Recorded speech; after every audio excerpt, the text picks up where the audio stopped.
Mga kapuso, hindi lang isa kundi 2 beses daw na may nagtangkang kumuha ng maternity claim ng isang ina sa Social Security System o SSS. Kaya ang aplikasyon niya ng ipagbuntis ang bunso na purnada. Inaksyonan niya ng inyong Kapuso Action Man. Yung problema ko po kasi sa SSS, matagal na po yun na meron na pong nag-claim na ibang tao po na sa benefits ko dapat na makuha ko sa second baby ko.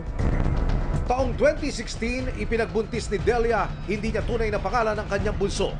Pandagdag gastos sana sa panganganak ang in-apply niyang maternity claim sa Social Security System o SSS.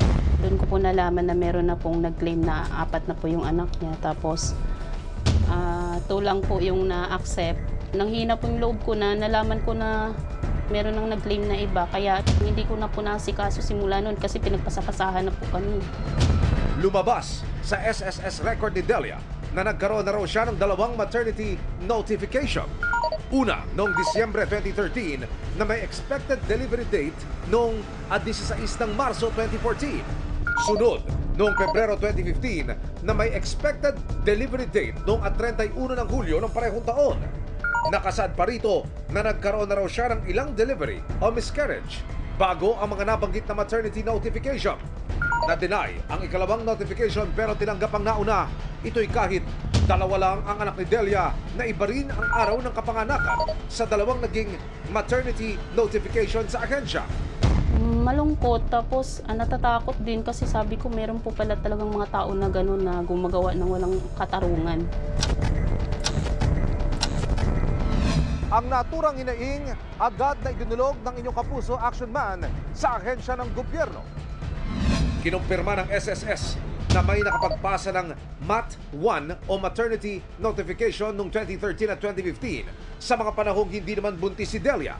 Pero paglilinaw ng SSS, wala silang na-release na maternity claim noon.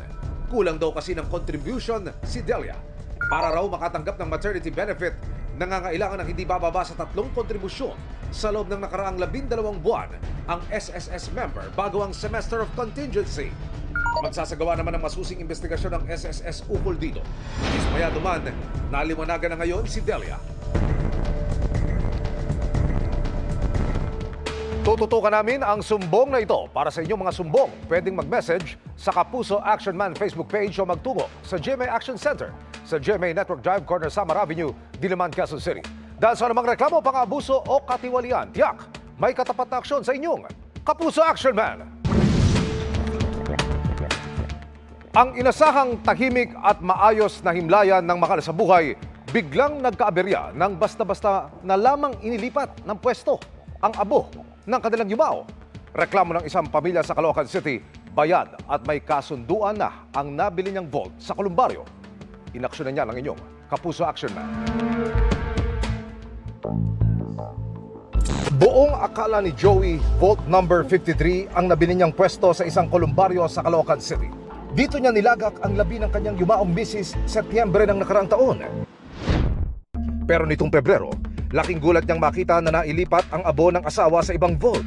Nung unang dalaw namin, February 14, doon ko nalaman na nilipat na siya.